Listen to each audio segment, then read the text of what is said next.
तुमचे नाव पावसाळा. अभ्यास कोणी करत नाही, नुसता गडगडाट.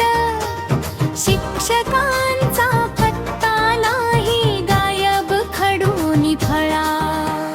दाटी वाटीने बसलेल्या ढगांनी केली देरेती. भांडा भांडीत नक्की जिंकेल मोठा ढग काळा.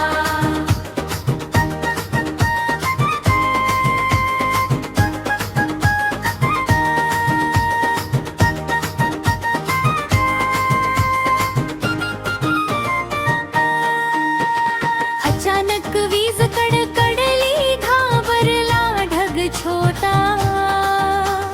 आईच्या आठवणीने त्याचा भरून आला गळा. एक ढग तर फुटला, दुसऱ्याचे पाझरले डोळे. समजवले मोठ्या ढगाने, घाबरू नको बाळा. झोंबला गार वारा, बरसल्या पावसाच्या धारा. दरवळला मृदगंध, दाटता धरतीच्या मनी उमाळा. ढगांच्या आडून मग सूर्या हळूच डोकावला. सप्तरंगी इंद्रधनुष्याने सर्वांना लावला लळा. सगळ्यांनी मिळून शेवटी रंगवले सुंदर चित्र.